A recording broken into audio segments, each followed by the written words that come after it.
नमस्कार दोस्तों, मैं संध्या हूँ और आज मैं आपको अपनी जिंदगी की वो कहानी सुनाने जा रही हूँ जो शायद आपको यकीन भी नहीं होगी, लेकिन ये बिल्कुल सच है। और इस कहानी ने मेरी पूरी जिंदगी ही बदल कर रख दी थी। आप सोच रहे होंगे कि ऐसा क्या हुआ होगा जो इतना बड़ा बदलाव ला सका। तो मैं आपको बता दूं कि 5 साल पहले एक रात मुझे एक सुनसान हाईवे के पेट्रोल पंप पर अकेला छोड़ दिया गया था। और छोड़ने वाला कोई और नहीं बल्कि मेरे अपने पति और उसके भाई थे, जिन्होंने ये सब एक मजाक समझकर किया था। लेकिन उस एक मजाक ने मेरी पूरी जिंदगी की दिशा ही बदल दी। और आज 5 साल बाद जब उस इंसान ने मुझे एक बड़े इवेंट में देखा और मेरे पीछे खड़े उस शख्स को देखा, तो उसके पैरों तले जमीन खिसक गई थी। उसकी आंखों में जो हैरानी और पछतावा था, वो शायद मैं कभी नहीं भूल सकती।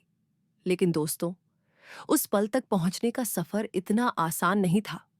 और आज मैं आपको वो पूरा सफर सुनाऊंगी, शुरू से लेकर आखिर तक। हर एक पल, हर एक दर्द और हर एक जीत के बारे में तो बने रहिए मेरे साथ, क्योंकि ये कहानी सिर्फ मेरी नहीं बल्कि हर उस औरत की है जिसे कभी कमजोर समझा गया हो। दोस्तों, कहानी में आगे बढ़ने से पहले बस एक छोटी सी गुजारिश।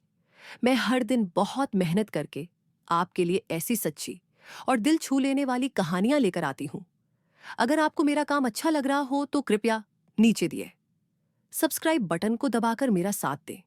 और अगर कहानी पसंद आ रही है तो एक लाइक और कमेंट आपका प्यार दिखाने का सबसे खूबसूरत तरीका है। अब चलिए आगे बढ़ते हैं कहानी में। तो दोस्तों, बात उस रात की है जब मेरी शादी को 3 साल हो चुके थे और हम लोग एक फैमिली ट्रिप पर जा रहे थे। मेरे पति राजीव, उसके 2 भाई और उनकी पत्नियां सब साथ थे और हम सब एक बड़ी गाड़ी में बैठे हुए थे। रात के करीब 11 बज रहे थे और हाईवे बिल्कुल सुनसान था।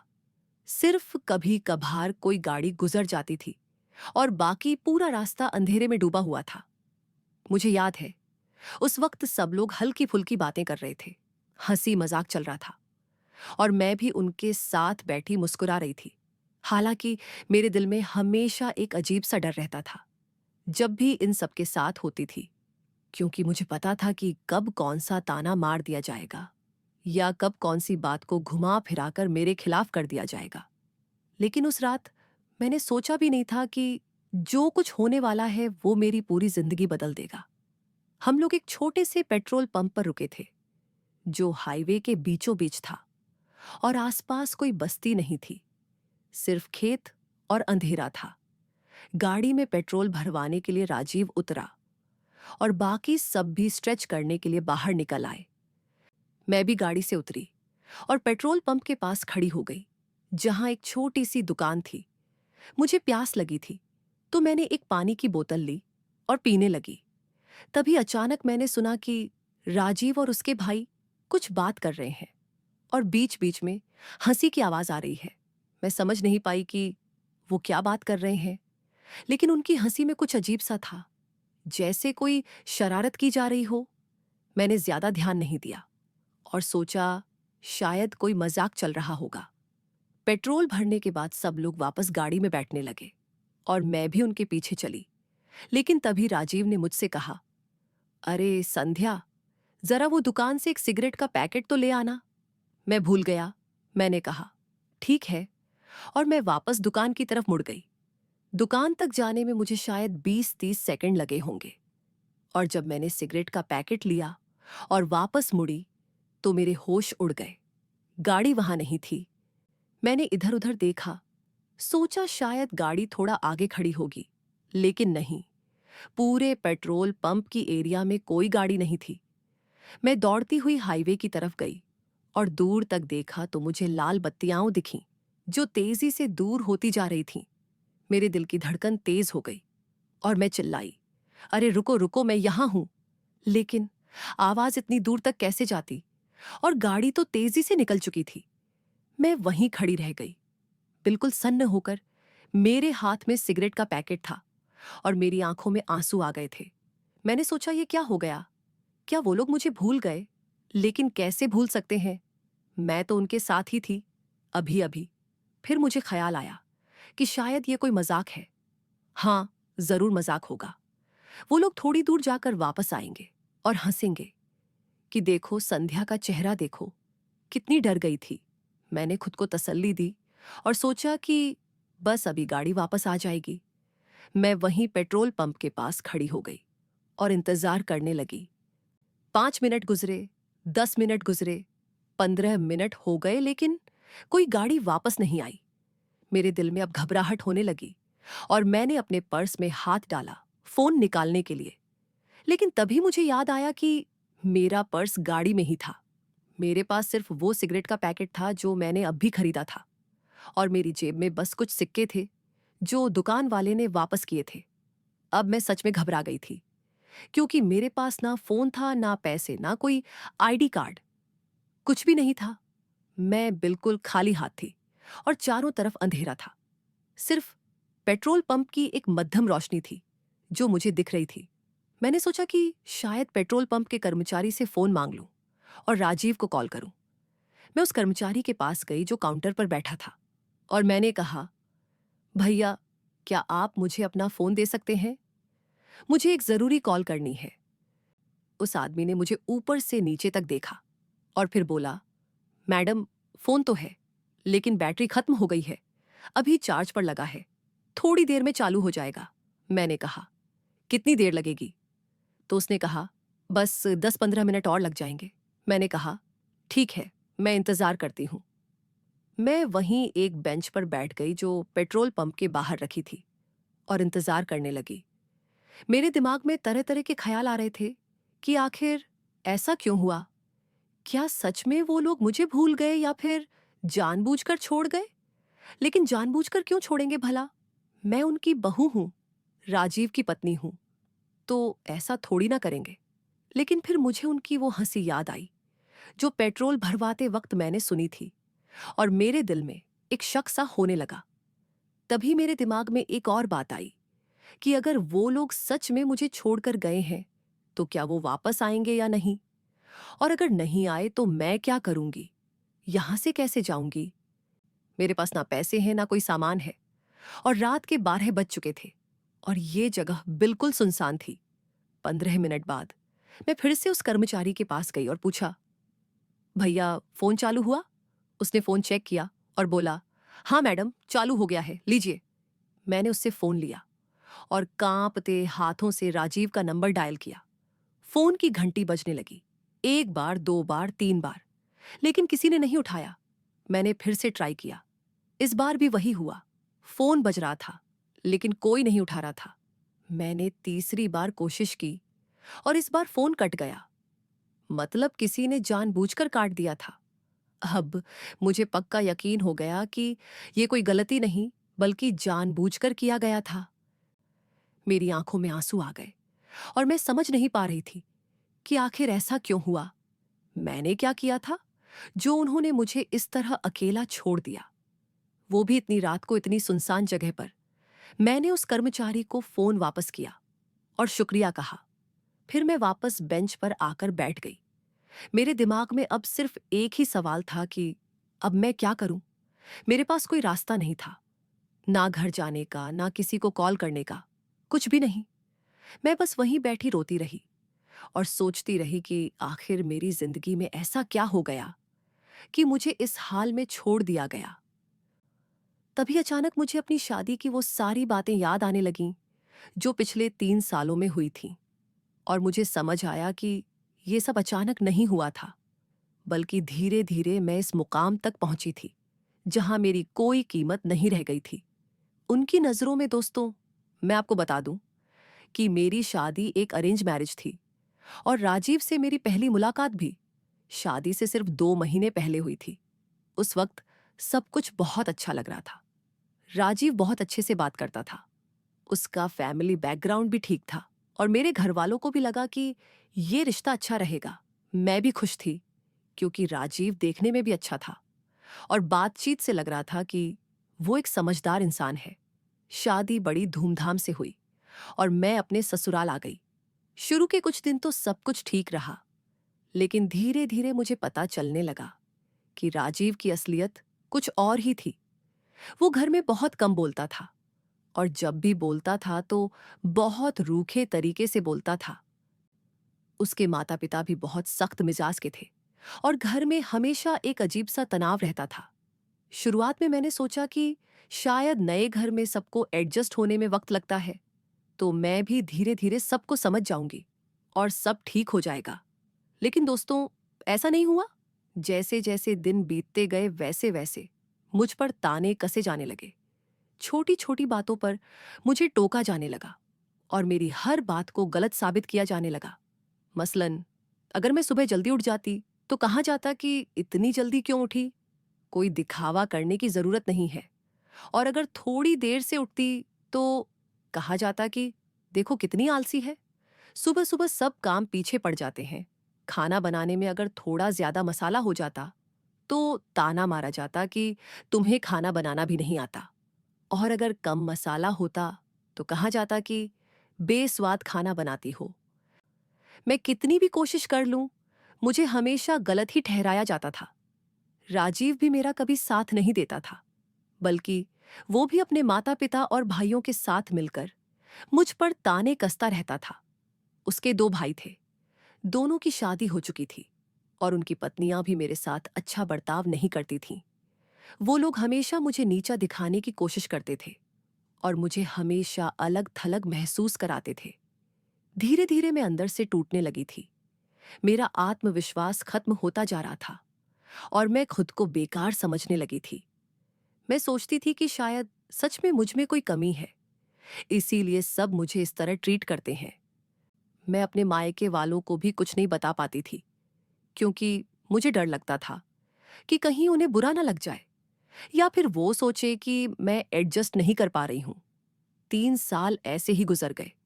मैं रोज सुबह उठती, रोज अपने काम करती और रोज ताने सुनती, लेकिन मैंने कभी किसी से शिकायत नहीं की।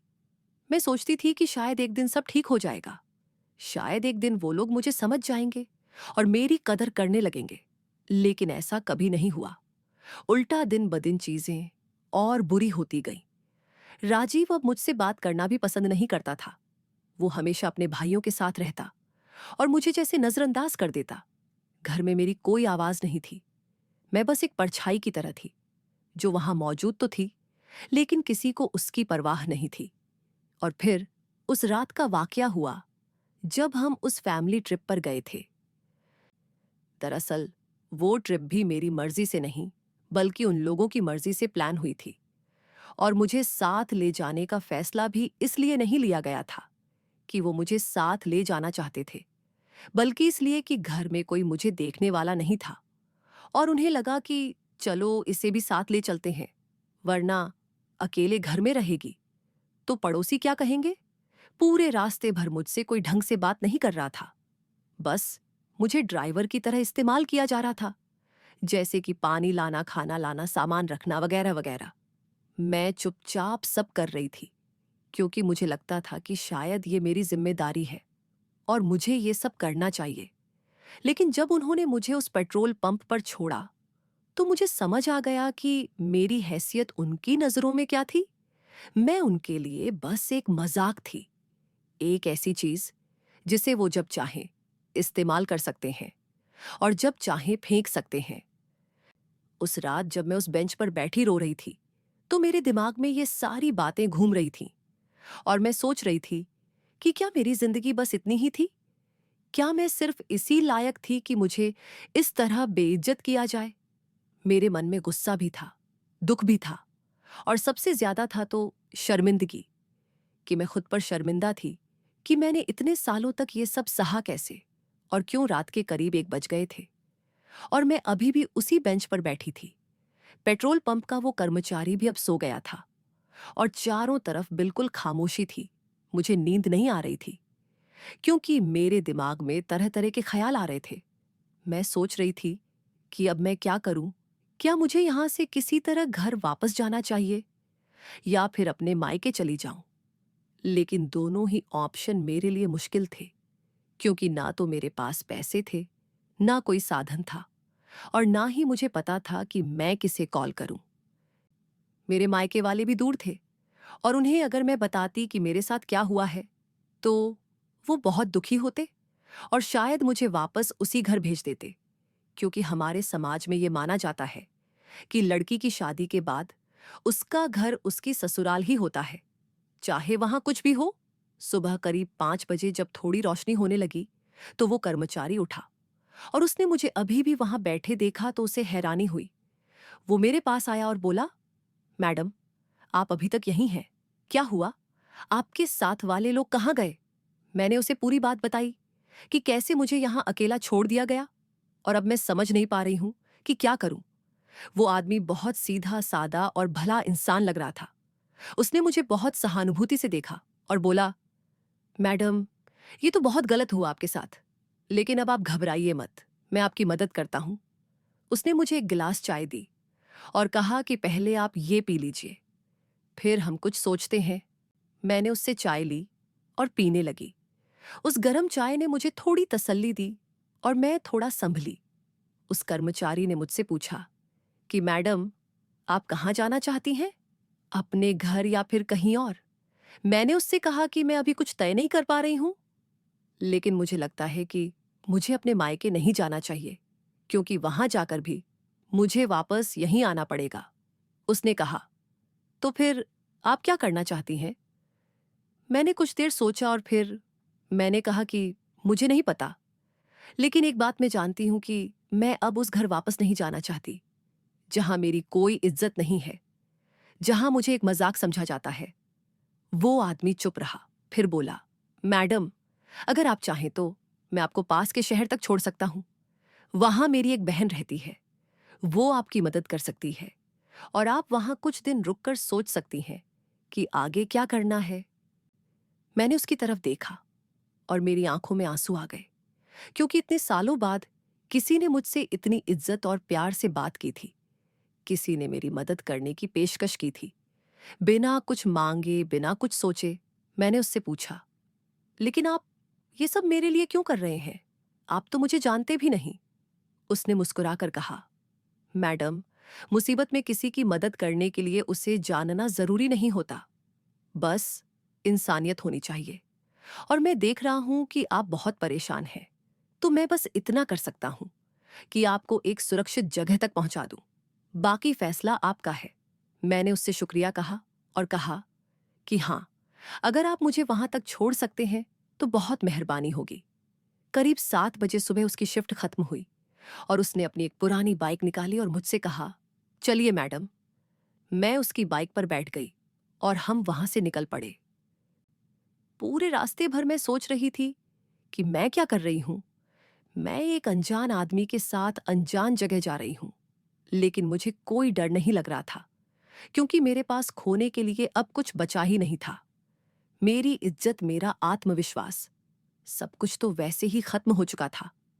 अब तो बस एक खाली खोल बचा था जो सांस ले रहा था। करीब 1 घंटे की ड्राइव के बाद हम एक छोटे से शहर में पहुंचे। वहां उसने मुझे एक छोटे से घर के सामने उतारा और अंदर ले गया। अंदर एक औरत थी जो करीब 40-45 साल की रही होगी।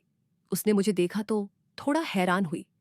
उस कर्मचारी ने, जिसका नाम रमेश था, अपनी बहन को पूरी बात बताई कि कैसे मुझे पेट्रोल पंप पर अकेला छोड़ दिया गया था और कैसे मैं पूरी रात वहां बैठी रही। रमेश की बहन का नाम कमला था और वो सुनकर बहुत दुखी हुई। उसने मुझे अंदर बुलाया और बैठाया, फिर मुझे खाना खिलाया और बोली, बेटी, तुम परेशान मत हो, तुम यहां जितने दिन चाहो रुक सकती हो और अपने बारे में सोच सकती हो कि तुम्हें क्या करना है। मैंने उनसे कहा कि मैं उनका बहुत शुक्रगुजार हूं, लेकिन मैं उन पर बोझ नहीं बनना चाहती। कमला ने कहा, अरे, ये कैसी बातें कर रही हो?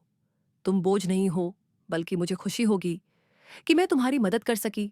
मैं वहां रुक गई और अगले कुछ दिन मैंने बस सोचने में गुजारे कि मुझे आगे क्या करना है। मैंने तय किया कि मैं अब उस घर वापस नहीं जाऊंगी जहां मेरी कोई इज्जत नहीं है, और ना ही मैं अपने मायके जाऊंगी, क्योंकि वहां जाकर मुझे फिर से वही सब सुनना पड़ेगा कि शादी के बाद लड़की का घर उसकी ससुराल होती है और उसे वहीं रहना चाहिए, चाहे कुछ भी हो। मैंने सोचा कि अगर मुझे अपनी जिंदगी बदलनी है तो मुझे खुद कुछ करना होगा, मुझे खुद अपने पैरों पर खड़ा होना होगा। मैंने कमला से बात की और उसे अपना फैसला बताया कि मैं यहीं रहना चाहती हूँ और कोई काम ढूंढना चाहती हूँ ताकि मैं अपना गुजारा खुद कर सकूं। कमला ने मेरा साथ दिया और कहा कि वो मेरी मदद करेगी कोई काम ढूंढने में अगले कुछ दिनों में। मैंने शहर में कई जगह काम के लिए पूछा, लेकिन कहीं भी मुझे काम नहीं मिला, क्योंकि मेरे पास ना तो कोई डिग्री थी, ना कोई स्किल था जिसकी वहां जरूरत थी। मैंने बस 12वीं तक पढ़ाई की थी। उसके बाद मेरी शादी हो गई थी और फिर मैं घर के कामों में ही उलझी रही। मैं हार मानने लगी थी, लेकिन कमला ने मेरा हौसला बढ़ाया और कहा कि तुम हिम्मत मत हारो, कुछ ना कुछ जरूर मिलेगा। फिर एक दिन कमला ने मुझे बताया कि शहर में एक छोटी सी दुकान है जहां एक लड़की की जरूरत है, काउंटर पर बैठने के लिए और बिलिंग करने के लिए। मैंने कहा कि मुझे तो बिलिंग आती नहीं। तो कमला ने कहा कि वो बहुत आसान है, तुम सीख जाओगी। मैं उस दुकान पर गई और मालिक से मिली। उसका नाम सुरेश था और वो एक किराने की दुकान चलाता था। मैंने उससे बात की और कहा कि मुझे काम चाहिए और मैं मेहनत करने के लिए तैयार हूं। सुरेश ने मुझे ऊपर से नीचे तक देखा और फिर पूछा कि तुम पहले कहाँ काम करती थी। मैंने झूठ बोल दिया और कहा कि मैं दूसरे शहर में एक दुकान पर काम करती थी, लेकिन अब मैं यहां शिफ्ट हो गई हूं। सुरेश ने कुछ देर सोचा और फिर कहा, ठीक है, मैं तुम्हें ट्रायल पर रख लेता हूं। 1 हफ्ते के लिए अगर तुम ठीक से काम कर पाई तो मैं तुम्हें परमानेंट रख लूंगा। मैंने खुशी से हाँ कह दी और अगले दिन से मैं काम पर जाने लगी। शुरुआत में बहुत मुश्किल था, क्योंकि मुझे बिलिंग आती नहीं थी और ना ही मुझे पता था कि किस चीज की क्या कीमत है। लेकिन धीरे धीरे मैंने सीखना शुरू किया। सुरेश बहुत सख्त आदमी था। वो हर छोटी गलती पर मुझे डांटता था और कभी कभी तो बहुत बुरा बोलता था। लेकिन मैंने हार नहीं मानी, क्योंकि मुझे पता था कि अगर मुझे अपनी जिंदगी बदलनी है तो मुझे ये सब सहना होगा। 1 हफ्ते बाद सुरेश ने मुझे परमानेंट रख लिया और मुझे महीने की 3,000 रुपए तनख्वाह देने लगा। ये पैसे बहुत कम थे, लेकिन मेरे लिए ये बहुत मायने रखते थे, क्योंकि ये पहली बार था कि मैंने अपनी मेहनत से पैसे कमाए थे और ये एहसास बहुत अलग था। मैं रोज सुबह 6 बजे उठती, फिर तैयार होती और 8 बजे दुकान पहुंच जाती। दुकान रात के 8 बजे तक खुली रहती थी, तो मैं पूरे 12 घंटे वहां काम करती थी। शाम को जब मैं थक कर घर लौटती तो कमला मेरे लिए खाना बनाकर रखती और मुझसे पूछती कि दिन कैसा रहा। मैं उसे सब बताती और वो मेरा हौसला बढ़ाती। धीरे धीरे महीने गुजरने लगे और मैं अपने काम में माहिर होने लगी। अब मुझे बिलिंग आ गई थी और मुझे सारी चीजों की कीमतें भी याद हो गई थीं। सुरेश भी अब मुझसे खुश रहने लगा था और कभी कभी तारीफ भी कर देता था। 6 महीने बाद उसने मेरी तनख्वाह बढ़ाकर 5,000 रुपए कर दी और मैं बहुत खुश हुई। इस बीच मैंने अपना नाम भी बदल लिया था, क्योंकि मुझे डर लगता था कि कहीं राजीव या उसके परिवार वाले मुझे ढूंढ ना लें। मैंने अपना नाम प्रिया रख लिया और सबसे कहा कि मुझे इसी नाम से बुलाए। कमला ने मुझसे कई बार पूछा कि क्या मैं अपने परिवार को बताना नहीं चाहती कि मैं ठीक हूं, लेकिन मैंने हमेशा मना कर दिया, क्योंकि मुझे लगता था कि अगर मैंने उन्हें बताया तो वो मुझे वापस उसी नरक में भेज देंगे और मैं वो नहीं चाहती थी। मैं चाहती थी कि लोग मुझे भूल जाएं, मैं उनकी जिंदगी से गायब हो जाऊं, जैसे मैं कभी थी ही नहीं। 1 साल बीत गया और मैं अब थोड़ा स्थिर हो गई थी। मैंने कुछ पैसे बचा लिए थे और मैंने कमला को कहा कि मैं उसे किराया देना चाहती हूँ, लेकिन उसने मना कर दिया और कहा कि तुम मेरे लिए बेटी जैसी हो और बेटी से किराया नहीं लिया जाता। लेकिन मैंने जिद की और कहा कि मुझे अपने पैरों पर खड़ा होना है तो मुझे ये करना होगा। आखिर में कमला मान गई और मैंने उसे हर महीने 1,000 रुपए किराया देना शुरू कर दिया। बाकी के पैसों से मैं अपना खर्च चलाती और कुछ बचाने की कोशिश करती। मेरी जिंदगी बहुत साधारण थी, लेकिन मुझे शांति मिल रही थी, क्योंकि अब कोई मुझ पर ताने नहीं कसता था, कोई मुझे नीचा नहीं दिखाता था और मैं अपनी मर्जी से जी रही थी। दूसरे साल मैंने सोचा कि मुझे कुछ और सीखना चाहिए ताकि मैं अपनी तनख्वाह बढ़ा सकूं। मैंने शहर में एक कंप्यूटर क्लास देखी जहां बेसिक कंप्यूटर सिखाया जाता था। मैंने वहां एडमिशन लिया और शाम को दुकान बंद होने के बाद वहां जाने लगी। ये बहुत मुश्किल था क्योंकि मैं पूरे दिन काम करती थी और फिर रात को क्लास जाती थी। लेकिन मैंने हार नहीं मानी। 6 महीने में मैंने बेसिक कंप्यूटर का कोर्स पूरा कर लिया और मुझे एक सर्टिफिकेट मिला। अब मुझे लगा कि मैं कुछ बेहतर काम ढूंढ सकती हूँ। तो मैंने शहर में अलग अलग जगह अप्लाई करना शुरू किया। कुछ हफ्तों बाद मुझे एक छोटी सी कंपनी में डाटा एंट्री का काम मिल गया, जहां मुझे 8,000 रुपये महीना मिलने लगा। मैंने सुरेश को धन्यवाद कहा और उस नई जॉब ज्वाइन कर ली। ये काम पहले वाले काम से आसान था और यहाँ का माहौल भी अच्छा था। मेरे साथ काम करने वाले लोग अच्छे थे और किसी ने मुझसे मेरे पास्ट के बारे में नहीं पूछा। मैं खुश थी कि मैं आगे बढ़ रही हूँ और अपनी जिंदगी खुद बना रही हूँ। अब मुझे लगने लगा था कि शायद मैं भी कुछ कर सकती हूँ। शायद मैं भी उतनी बेकार नहीं हूँ जितना मुझे बताया जाता था। तीसरे साल मैंने सोचा कि मुझे अपना कोई छोटा सा बिजनेस शुरू करना चाहिए ताकि मैं किसी और पर निर्भर ना रहूं। मैंने कुछ पैसे बचाए थे और मैंने सोचा कि मैं कुछ ऐसा करूं जो मुझे आता है। मुझे खाना बनाना बहुत पसंद था और मैं अच्छा खाना बनाती थी। तो मैंने सोचा कि क्यों ना मैं घर से ही टिफिन सर्विस शुरू करूं। मैंने कमला से बात की और उसने मेरा आइडिया पसंद किया। मैंने अपनी जॉब के साथ साथ ये काम शुरू किया।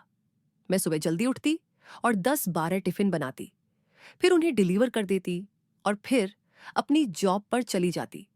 शुरुआत में मुझे बस 5-6 कस्टमर मिले थे, लेकिन धीरे धीरे जब लोगों ने मेरा खाना चखा तो उन्हें पसंद आया और वो अपने दोस्तों को बताने लगे।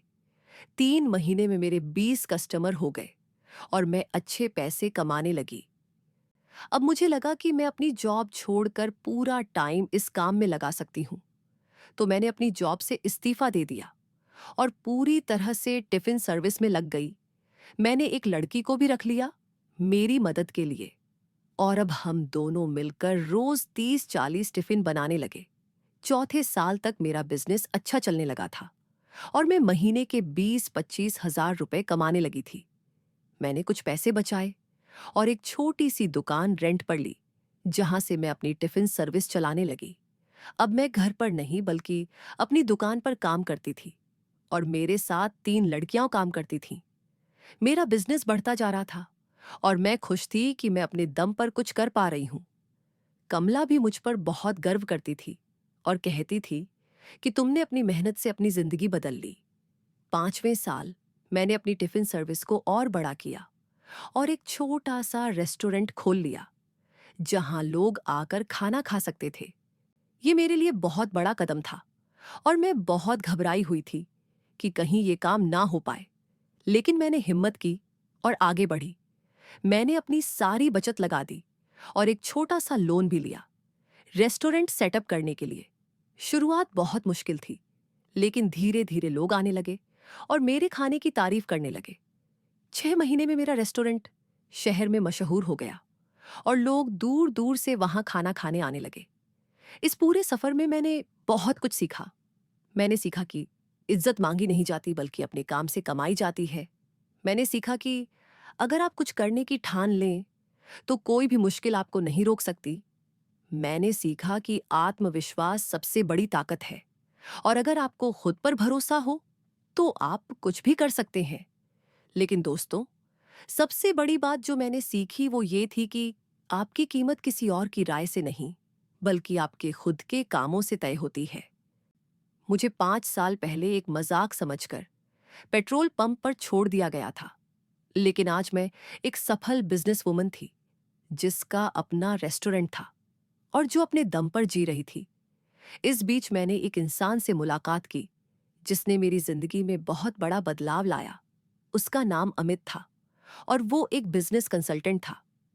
वो एक दिन मेरे रेस्टोरेंट में खाना खाने आया और उसे मेरा खाना बहुत पसंद आया। उसने मुझसे बात की और पूछा कि मैंने ये बिजनेस कैसे शुरू किया। मैंने उसे अपनी कहानी बताई, लेकिन पूरी नहीं, बल्कि सिर्फ इतना कि मैं एक छोटे से काम से शुरू करके यहां तक पहुंची। अमित मुझसे बहुत प्रभावित हुआ और उसने कहा कि अगर मैं चाहूं तो वो मेरे बिजनेस को और बड़ा करने में मेरी मदद कर सकता है। शुरुआत में मुझे उस पर भरोसा नहीं हुआ, क्योंकि मुझे लगा कि शायद वो मुझसे पैसे मांगेगा या फिर कोई धोखा करेगा। लेकिन धीरे धीरे जब मैंने उसे जाना, तो मुझे पता चला कि वो सच में एक अच्छा इंसान है। अमित ने मुझे बिजनेस की बारीकियां सिखाई। उसने मुझे बताया कि कैसे मार्केटिंग की जाए, कैसे कस्टमर्स को अट्रैक्ट किया जाए और कैसे बिजनेस को प्रॉफिटेबल बनाया जाए। उसने मुझसे कोई पैसे नहीं लिए, बल्कि बस मेरी मदद की, क्योंकि उसे मेरी मेहनत और लगन पसंद थी। धीरे धीरे हम दोनों अच्छे दोस्त बन गए और वो मेरे बिजनेस में पार्टनर बन गया। हमने मिलकर मेरे रेस्टोरेंट को और बेहतर बनाया और शहर में 2 और ब्रांच खोली। अब मेरा बिजनेस सिर्फ एक छोटा सा रेस्टोरेंट नहीं, बल्कि एक छोटी सी चेन बन गई थी। अमित सिर्फ मेरा बिजनेस पार्टनर नहीं, बल्कि मेरा अच्छा दोस्त भी था। उसने कभी मेरे पास्ट के बारे में नहीं पूछा और ना ही कभी मुझसे कोई ऐसा सवाल किया जिससे मुझे तकलीफ हो। वो बस मेरा साथ देता था और मेरा हौसला बढ़ाता था। धीरे धीरे मुझे उस पर भरोसा होने लगा और एक दिन मैंने उसे अपनी पूरी कहानी सुनाई कि कैसे मुझे पेट्रोल पंप पर छोड़ दिया गया था और कैसे मैंने अपनी जिंदगी दोबारा शुरू की। अमित ये सब सुनकर बहुत दुखी हुआ, लेकिन उसने मुझसे कहा कि तुमने जो किया वो बहुत हिम्मत का काम था और तुम्हें अपने ऊपर गर्व होना चाहिए।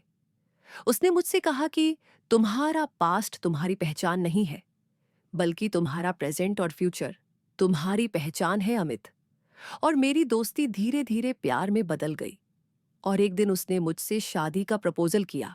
मैं बहुत हैरान हुई, क्योंकि मैंने कभी सोचा नहीं था कि मैं दोबारा किसी से प्यार कर सकूंगी या कोई मुझसे प्यार कर सकता है। मैंने उससे कहा कि मेरी एक शादी हो चुकी है और मैं अभी भी टेक्निकली मैरिड हूं, तो मैं तुमसे शादी कैसे कर सकती हूं? अमित ने कहा कि हम पहले तुम्हारी पहली शादी को लीगली खत्म करवाएंगे और फिर हम शादी करेंगे। मैंने कुछ दिन सोचा और फिर मैंने हाँ कर दी, क्योंकि मुझे पता था कि अमित एक अच्छा इंसान है और वो मेरा ख्याल रखेगा। हमने एक वकील से संपर्क किया और डाइवोर्स की प्रोसेस शुरू की।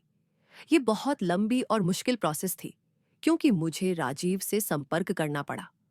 जब मैंने उसे फोन किया तो वो बहुत हैरान हुआ और पूछा कि मैं कहाँ थी और क्या कर रही थी। मैंने उसे सब कुछ बता दिया और कहा कि मैं डाइवोर्स चाहती हूँ। राजीव ने पहले तो मना किया और कहा कि ये सब क्या बकवास है, लेकिन जब उसे पता चला कि मैं सीरियस हूं, तो उसने कहा कि वो सोचेगा।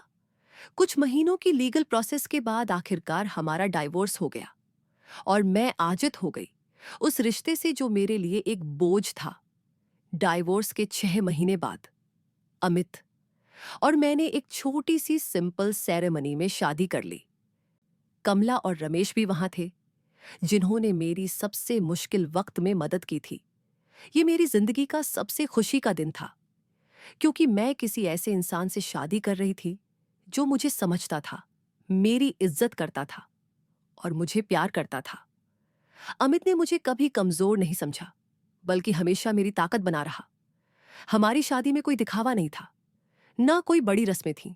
बस 2 लोग थे जो एक दूसरे से सच्चा प्यार करते थे और साथ रहना चाहते थे। शादी के बाद हम दोनों ने मिलकर अपने बिजनेस को और बड़ा किया। अब हमारे 5 रेस्टोरेंट थे और हम एक नया प्रोजेक्ट शुरू करने वाले थे। हमें एक बड़े इवेंट में इनवाइट किया गया था, जो शहर के सफल बिजनेस पर्सन्स के लिए ऑर्गेनाइज किया गया था। ये इवेंट बहुत बड़ा था और वहां शहर के सभी बड़े बिजनेसमैन और इन्फ्लुएंशियल लोग आने वाले थे।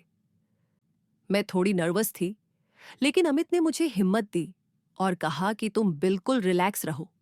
तुमने इस मुकाम को अपनी मेहनत से हासिल किया है, तो तुम्हें घबराने की कोई जरूरत नहीं है।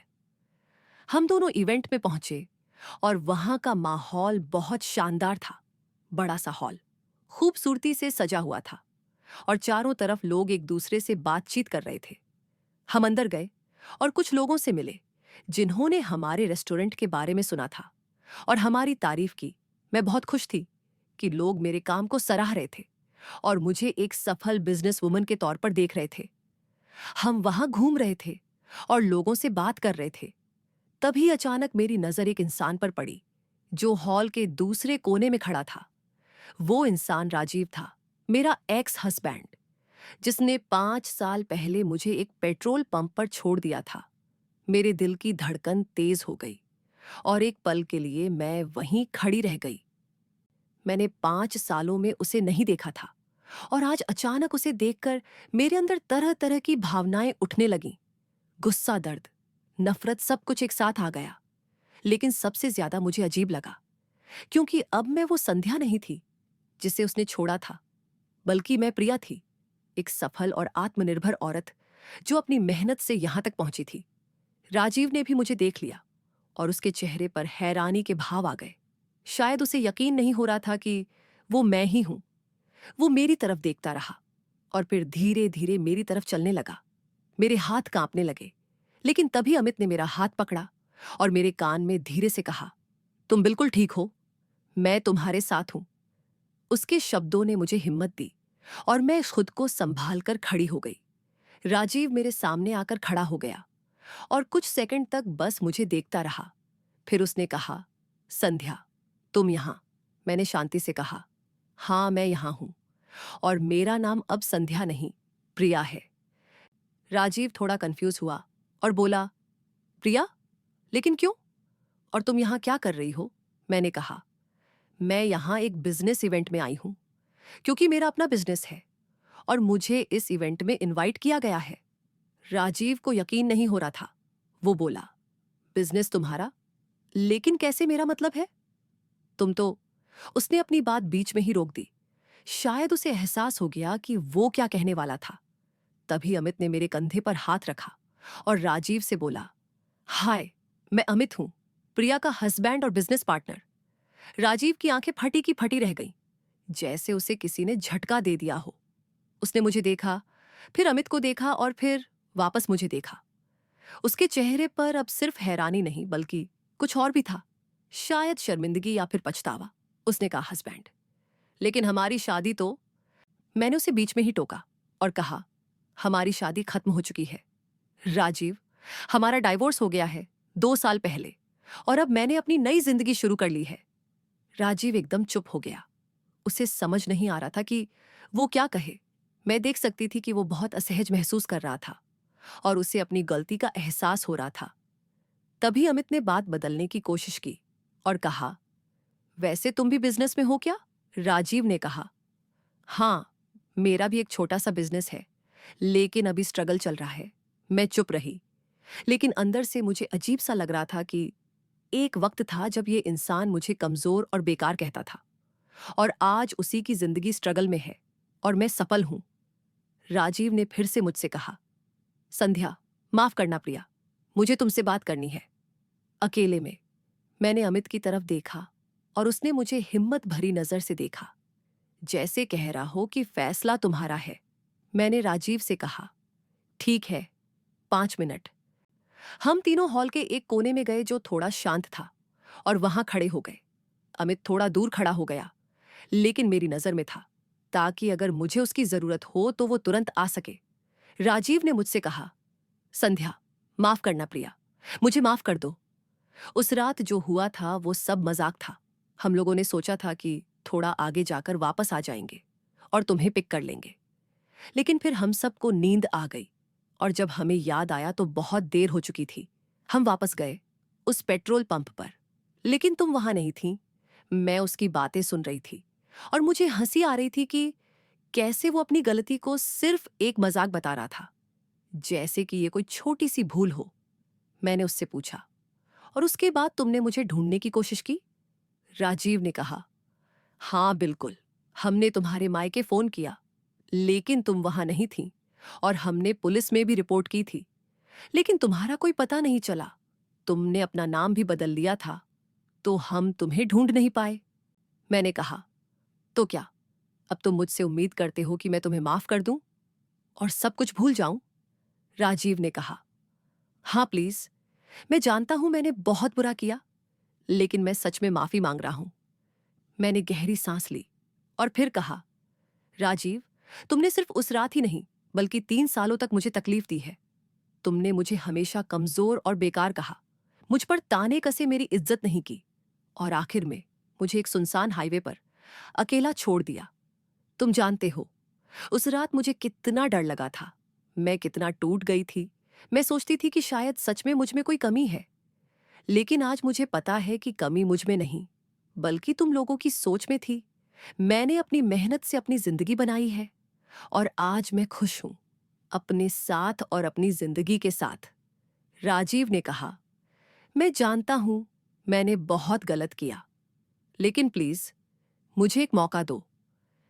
मैंने उससे कहा, राजीव, मैं तुम्हें माफ कर सकती हूं, क्योंकि मैं अपने दिल में कोई नफरत नहीं रखना चाहती। लेकिन इसका मतलब ये नहीं कि मैं तुम्हारे साथ दोबारा कुछ रिश्ता रखना चाहती हूं। मेरी जिंदगी में अब तुम्हारे लिए कोई जगह नहीं है और ना ही मैं अपने पास्ट में वापस जाना चाहती हूं। मैं आगे बढ़ चुकी हूं और मैं चाहती हूं कि तुम भी आगे बढ़ो। मैं तुम्हारे लिए कोई बुरा नहीं चाहती, लेकिन मैं तुम्हारे साथ नहीं रहना चाहती। राजीव की आंखों में आंसू आ गए और उसने कहा, मैं समझ सकता हूं और मुझे अफसोस है कि मैंने तुम्हें खो दिया। मैं जानता हूं मैं तुम्हें डिजर्व नहीं करता था और ना ही अब करता हूं। मैंने उसकी तरफ देखा और मुझे थोड़ा अजीब लगा, क्योंकि एक वक्त था जब मैं उसकी एक मुस्कान के लिए तरस जाती थी और आज वही इंसान मेरे सामने माफी मांग रहा था। लेकिन अब मुझे उससे कोई फर्क नहीं पड़ता था, क्योंकि मेरी जिंदगी में अब अमित था, जो मुझे सच में प्यार करता था और मेरी इज्जत करता था। मैंने राजीव से कहा, मुझे जाना है और मैं उम्मीद करती हूं कि तुम अपनी जिंदगी में खुश रहो। राजीव ने सिर हिलाया और मैं वहां से चली आई। अमित मेरा इंतजार कर रहा था और जब मैं उसके पास पहुंची तो उसने मेरा हाथ पकड़ा और पूछा, क्या हुआ, तुम ठीक हो? मैंने कहा, हाँ, मैं बिल्कुल ठीक हूं और अब मैं सच में आजाद हूं। अमित ने मुझे गले लगाया और कहा, मुझे तुम पर गर्व है। हम दोनों ने इवेंट का बाकी वक्त एंजॉय किया और घर लौट आए। उस रात के बाद से मुझे ऐसा लगा जैसे मैंने अपने पास्ट को पूरी तरह से पीछे छोड़ दिया है। राजीव से मिलना और उससे बात करना मेरे लिए एक क्लोजर की तरह था, जिसकी मुझे जरूरत थी। अब मैं पूरी तरह से अपने प्रेजेंट और फ्यूचर पर फोकस कर सकती थी। अमित और मेरी जिंदगी बहुत खुशहाल थी। हम दोनों अपने बिजनेस में मेहनत कर रहे थे और एक दूसरे का साथ दे रहे थे। हमने 1 साल बाद एक बेटी को गोद लिया और हमारा परिवार कंप्लीट हो गया। वो बच्ची हमारी जिंदगी में खुशियां लेकर आई और हम दोनों उसे बहुत प्यार करते थे। दोस्तों, आज जब मैं अपनी जिंदगी को देखती हूं तो मुझे यकीन नहीं होता कि मैं वही संध्या हूं जिसे 5 साल पहले एक पेट्रोल पंप पर अकेला छोड़ दिया गया था। आज मैं प्रिया हूं, एक सफल बिजनेस वुमन, एक प्यारी मां और एक खुशहाल पत्नी। मेरी जिंदगी में अब सब कुछ है जो मैं चाहती थी, इज्जत, प्यार, खुशी और सबसे बड़ी बात आत्मविश्वास। मैंने अपनी मेहनत से ये सब हासिल किया है और मुझे अपने ऊपर बहुत गर्व है। लेकिन दोस्तों, मैं ये भी कहना चाहूंगी कि मेरा ये सफर आसान नहीं था। बहुत सारे पल ऐसे आए जब मैं हार मानना चाहती थी, जब मुझे लगता था कि शायद मैं ये सब नहीं कर पाऊंगी। लेकिन मैंने हिम्मत नहीं हारी और आगे बढ़ती रही। मैंने सीखा कि जिंदगी में मुश्किलें आती रहती हैं, लेकिन अगर आप हार मान लेंगे तो आप कभी नहीं जान पाएंगे कि आप क्या कर सकते थे। मैंने ये भी सीखा कि किसी की राय आपकी हकीकत नहीं बनती। आप वो बनते हैं जो आप खुद को बनाना चाहते हैं। मुझे कमजोर कहा गया, लेकिन मैंने खुद को मजबूत बनाया। मुझे बेकार कहा गया, लेकिन मैंने खुद को काबिल साबित किया। आज मैं उन सभी लोगों का शुक्रिया अदा करना चाहूंगी जिन्होंने मेरी मुश्किल वक्त में मदद की। रमेश, जिसने मुझे उस पेट्रोल पंप से एक सुरक्षित जगह तक पहुंचाया। कमला, जिसने मुझे अपने घर में जगह दी और मेरा हौसला बढ़ाया। अमित, जिसने मुझ पर भरोसा किया और मेरी जिंदगी में खुशियां लेकर आया। इन सब लोगों के बिना मैं शायद आज यहां नहीं होती और मैं इनकी हमेशा आड़नी रहूंगी। और दोस्तों, मैं उन लोगों से भी कुछ कहना चाहूंगी जो आज भी किसी रिश्ते में अनहैप्पी हैं या जिनके साथ बुरा बर्ताव हो रहा है। मैं उनसे कहना चाहूंगी कि अगर आप खुश नहीं हैं तो आपको वहां रहने की जरूरत नहीं है। मैं जानती हूं ये बहुत मुश्किल फैसला है, खासकर हमारे समाज में जहां लोग क्या कहेंगे ये सबसे बड़ी चिंता होती है। लेकिन दोस्तों, आपकी जिंदगी आपकी है और आपको उसे अपनी तरह से जीने का हक है। अगर कोई आपकी इज्जत नहीं करता, आपको प्यार नहीं करता, तो आपको उस रिश्ते में रहने की जरूरत नहीं है, चाहे वो कोई भी रिश्ता क्यों ना हो। मैं ये नहीं कह रही कि हर किसी को अपनी शादी छोड़ देनी चाहिए, लेकिन मैं ये जरूर कह रही हूं कि अगर आपके साथ बुरा बर्ताव हो रहा है, अगर आपकी इज्जत नहीं की जा रही है, तो आपको अपने लिए खड़ा होना चाहिए। आपको अपनी आवाज उठानी चाहिए। और अगर चीजें नहीं बदलती, तो आपको अपने लिए फैसला लेना चाहिए। मैं जानती हूं ये बहुत डरावना लगता है, लेकिन यकीन मानिए, आप इससे गुजर सकते हैं और आप एक बेहतर जिंदगी जी सकते हैं। और सबसे बड़ी बात, दोस्तों, कभी भी अपने ऊपर से भरोसा मत खोइए।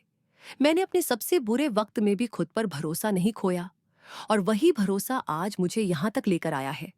आप सब भी अपने अंदर की ताकत को पहचानिए और उसे बाहर निकालिए।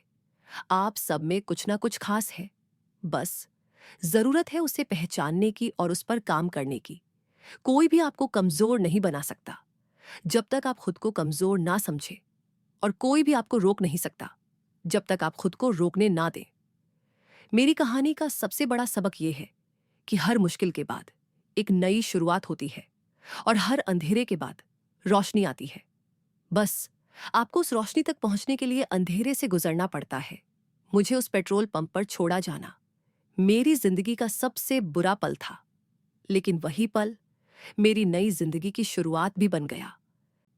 अगर वो रात नहीं होती, तो शायद मैं आज भी उसी घर में अपमान सहती रहती और खुद को कमजोर समझती रहती। लेकिन उस रात ने मुझे मजबूर किया कि मैं अपने लिए कुछ करूं, और आज मैं यहां हूं। दोस्तों, मैं उम्मीद करती हूं कि मेरी कहानी आपको कुछ सिखा सके, और अगर आप किसी मुश्किल दौर से गुजर रहे हैं, तो आपको हिम्मत दे सके। याद रखिए, आप अकेले नहीं हैं, और हर मुश्किल का कोई ना कोई हल जरूर होता है। बस आपको उस हल को ढूंढने की हिम्मत करनी होती है। और सबसे बड़ी बात यह है कि कभी भी खुद को कम मत आंकिए, क्योंकि आप जितना सोचते हैं उससे कहीं ज्यादा ताकतवर हैं। आज जब मैं अपनी बेटी को देखती हूं, तो मुझे लगता है कि मैंने उसके लिए एक अच्छा उदाहरण रखा है। मैं चाहती हूं कि वो बड़ी होकर एक मजबूत और आत्मनिर्भर औरत बने, जो अपने फैसले खुद ले सके और अपनी जिंदगी खुद जी सके। मैं चाहती हूं कि वो कभी किसी पर निर्भर ना रहे और अपने दम पर अपनी पहचान बनाए। और सबसे बड़ी बात, मैं चाहती हूं कि वो हमेशा अपनी इज्जत करे और दूसरों से भी अपनी इज्जत करवाए। मैं उसे ये सिखाऊंगी कि कोई भी रिश्ता इज्जत से बड़ा नहीं होता, और अगर कोई तुम्हारी इज्जत नहीं करता, तो उस रिश्ते को रखने की कोई जरूरत नहीं। अमित भी एक बहुत अच्छा पिता है, और वो हमारी बेटी को ये सिखा रहा है कि लड़के और लड़कियों में कोई फर्क नहीं होता और दोनों को बराबर के अवसर मिलने चाहिए। वो उसे ये भी सिखा रहा है कि किसी की मदद करना और किसी के साथ अच्छा बर्ताव करना बहुत जरूरी है। मुझे बहुत खुशी है कि मेरी बेटी ऐसे माहौल में बड़ी हो रही है जहां उसे प्यार और इज्जत मिलती है, और जहां उसे अपने सपने पूरे करने के लिए प्रोत्साहित किया जाता है। दोस्तों, आज मैं अपनी कहानी का अंत करते हुए आप सबसे कुछ कहना चाहूंगी। कभी भी किसी के साथ मजाक में भी ऐसा कुछ मत कीजिए जो उसे तकलीफ दे। हर इंसान की भावनाएं होती हैं, और हर इंसान को इज्जत की जरूरत होती है। अगर आप किसी से प्यार नहीं करते, तो कम से कम उसका अपमान मत कीजिए। और अगर आप किसी रिश्ते में हैं, तो अपने पार्टनर की इज्जत कीजिए और उसके साथ अच्छा बर्ताव कीजिए, क्योंकि रिश्ते प्यार और सम्मान से बनते हैं, ना कि डर और दबाव से। और अगर आप किसी ऐसे रिश्ते में हैं जहां आपकी इज्जत नहीं होती या आपके साथ बुरा बर्ताव होता है, तो प्लीज अपने लिए खड़े होइए। मैं जानती हूं ये आसान नहीं है, लेकिन ये जरूरी है। आपकी जिंदगी कीमती है, और आपको उसे बेहतर तरीके से जीने का हक है। कोई भी रिश्ता इतना जरूरी नहीं है कि आप अपनी खुशी और अपनी इज्जत का त्याग कर दें। याद रखिए, रिश्ते आपकी जिंदगी को बेहतर बनाने के लिए होते हैं, ना कि बर्बाद करने के लिए।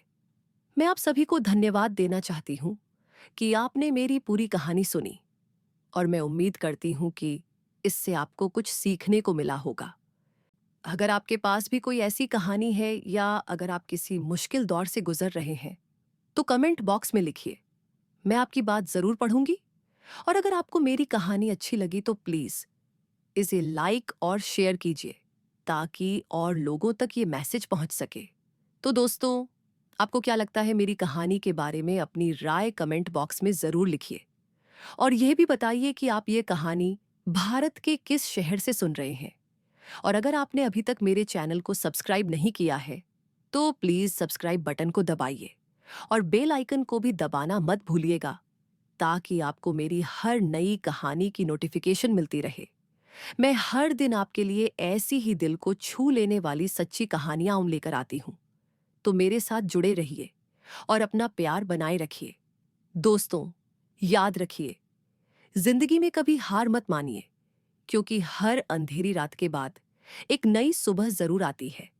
आप सब अपना और अपने परिवार का ख्याल रखिए और हमेशा खुश रहिए। मिलते हैं एक नई कहानी के साथ। तब तक के लिए अलविदा और बहुत सारा प्यार। धन्यवाद।